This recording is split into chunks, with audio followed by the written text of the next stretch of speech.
दोस्तों, आपके नाखून काटने की आदत कहीं आपकी किस्मत के दरवाजे को बंद तो नहीं कर रही? कहीं आप इस दिन नाखून तो नहीं काटते और आपके नाखून से किसी ने आपको अपने वश में तो नहीं किया हुआ है? जी हाँ दोस्तों, हैरान मत होइए, आपके नाखून से कोई भी आपको अपने बस में कर सकता है, क्योंकि तंत्र मंत्र की विद्या में नाखून और बाल वशीकरण के लिए सबसे सिद्ध माने जाते हैं। तो अगर आप नाखून काटते समय यह गलतियाँ करते हैं तो आपका दुर्भाग्य आपका पीछा कभी नहीं छोड़ेगा। साथ ही अगर आप दुनिया को अपने इशारों पर नचाना चाहते हैं तो नाखून काटते समय यह सावधानियां जरूर बरतिएगा और नाखून को कचरे में फेंकने की जगह इस पेड़ की जड़ में डाल दीजिएगा, तो पूरी दुनिया आपके सामने घुटने टेकने पर मजबूर हो जाएगी। तो आखिर कौन से पेड़ की जड़ में डालने चाहिए आपको अपने कटे हुए नाखून? अगर आपके मन में भी यह सवाल है तो वीडियो को अंत तक जरूर देखें। तो दोस्तों, स्वागत है आपका। जय सीताराम, जय बजरंगबली, जय हनुमान। आगे बढ़ने से पहले वीडियो को लाइक और चैनल को सब्सक्राइब जरूर कर दे, जिससे कि श्री बागेश्वर बालाजी की कृपा आप पर सदैव बनी रहे। वीडियो को लाइक जरूर कर दे, आपका एक लाइक हमें वीडियो बनाने में प्रोत्साहन देता है। तो चलिए वीडियो में आगे बढ़ते हैं।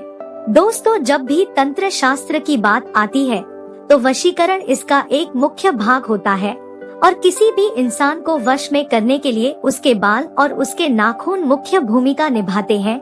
इसी के साथ अगर आप सनातन धर्म की तरफ देखेंगे तो आपके बाल और नाखून काटने के लिए भी कई मान्यताएं बताई गई है। कई लोगों के आदत होती है कि वह हमेशा अपनी छुट्टी वाले दिन ही नाखून काटने की सोचते हैं और नाखून काटने के बाद हम उन्हें कचरे में फेंक देते हैं। हमने अक्सर अपने घर के बड़े बुजुर्गों से यह कहते हुए सुना तो है कि इस दिन नाखून नहीं काटने चाहिए, वरना तुम्हें परेशानियों का सामना करना पड़ेगा। लेकिन आज के आधुनिकता में इन विचारधाराओं को मानना हम जरूरी नहीं समझते हैं।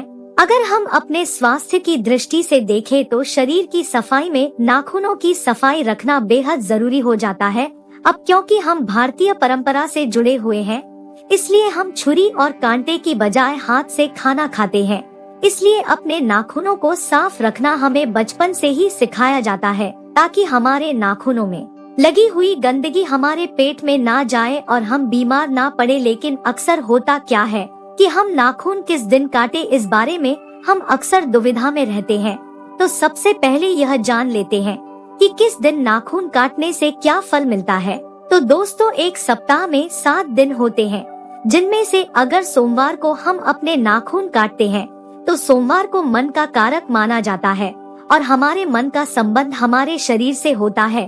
तो अगर हमारा मन पवित्र रहेगा तो हमारा शरीर भी स्वस्थ रहेगा। तो अगर आप सोमवार के दिन अपने नाखून काटते हैं तो हमें अपने तमोगुण और राक्षसी बुद्धि से मुक्ति मिल जाती है।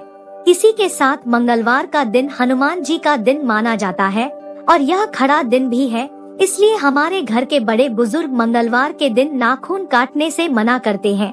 लेकिन दोस्तों, शास्त्रों में कहा गया है कि अगर आप मंगलवार को नाखून काटेंगे तो आपको अपने कर्ज से मुक्ति मिल जाती है और कर्ज से जुड़े वाद विवाद या कोर्ट कचहरी के चक्कर से भी बचा जा सकता है।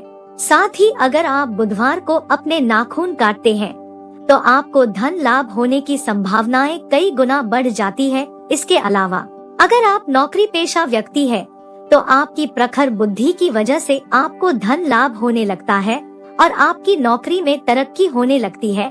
इसके बाद गुरुवार को अगर हम नाखून काटते हैं तो यह बृहस्पति का कारक होता है। बृहस्पति आध्यात्मिक ग्रह कहे जाते हैं।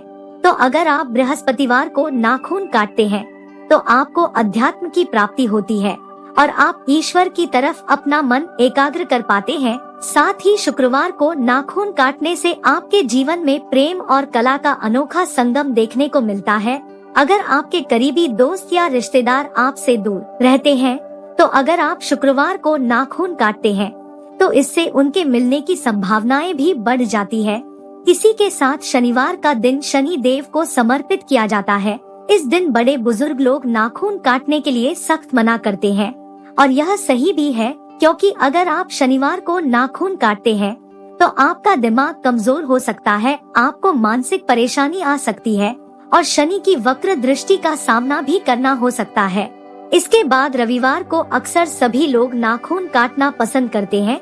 क्योंकि इस दिन सभी की छुट्टी होती है। लेकिन शास्त्रों के अनुसार रविवार को नाखून काटने से बचना चाहिए, क्योंकि अगर आप रविवार को नाखून काटते हैं तो आपके जीवन में बेफिजूल की बाधाएं पैदा होने लगती है और आपके बनते हुए काम बिगड़ने लगते हैं, साथ ही आपका समय भी बर्बाद होने लगता है।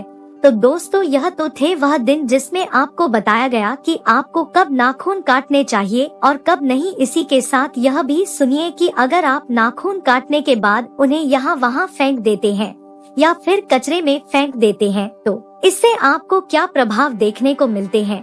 तो दोस्तों, कचरे में गंदगी, कूड़ा करकट और नकारात्मक ऊर्जा रहती है, और अगर आप अपने नाखूनों को कचरे में देखते हैं तो आपके जीवन में भी वही सब होने लगता है, क्योंकि आपके नाखून आपके शरीर से जुड़े होते हैं और अगर यह किसी तांत्रिक के हाथ लग जाते हैं तो आपके तंत्र विद्याओं के प्रकोप का सामना करना पड़ सकता है। तो इसलिए गलती से भी अपने नाखूनों को यहाँ वहाँ फेंकने की गलती ना करें। गुरुजी ने कहा है कि जो भी औरतें अपने नाखून काटने के बाद उन्हें डस्टबिन में या फिर कचरे में फेंक देती है या ऐसे ही बिखरे पड़े रहने देती है, तो इससे उनके जीवन में भी वैसे ही समस्याएं देखने को मिलती है जैसे कचरे में कोई भी उपयोगी वस्तुएं नहीं होती, गंदगी और बदबू रहती है। उसी तरह उनकी जिंदगी में भी सब कुछ खराब होने लगता है।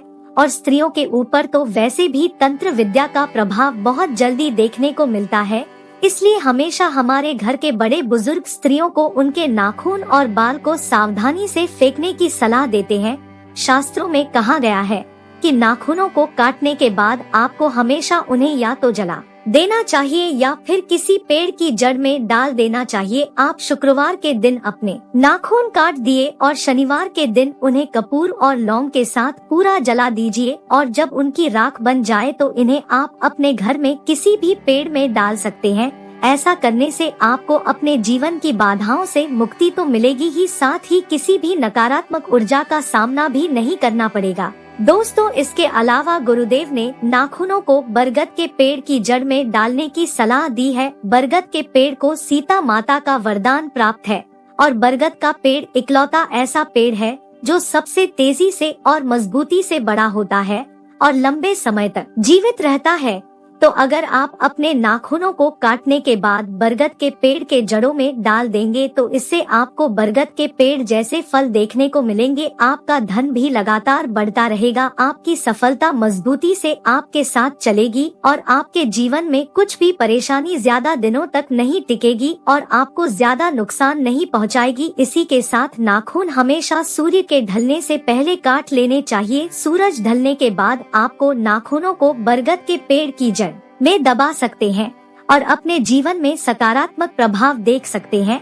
इसी के साथ अगर आप नाखूनों को तुलसी या फिर अपने घर के किसी भी पेड़ पौधों की जड़ में डालते हैं तो भी यह आपको सकारात्मक प्रभाव ही देंगे। बस कभी भी नाखूनों को कचरे में या फिर किसी गंदी जगह या नाली में फेंकने की गलती ना करें, वरना आपको अपने जीवन में घोर परेशानियों का सामना करना पड़ सकता है।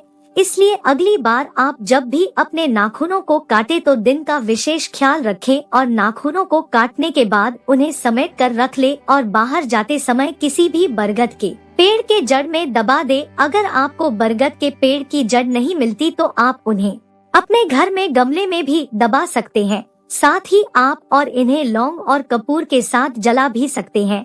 इससे आपको कोई भी नकारात्मक प्रभाव नहीं देखने को मिलेगा। तो उम्मीद करते हैं कि आपको यह वीडियो समझ आ गया होगा कि नाखूनों को काटने के बाद हमें उन्हें क्या करना चाहिए और क्या नहीं। अगर आपको यह वीडियो अच्छा लगा हो, जानकारी पूर्वक लगा हो तो वीडियो को लाइक कीजिए और चैनल को सब्सक्राइब कीजिए। दोस्तों, कमेंट में जय सीताराम, जय हनुमान, जय बागेश्वर धाम जरूर लिखिए। आपका एक कमेंट और एक लाइक हमें प्रोत्साहन देता है। तो मिलते हैं ऐसी ही जानकारी पूर्वक वीडियो के साथ अगली बार। तब तक के लिए जय सीताराम, जय हनुमान, जय बागेश्वर धाम सरकार।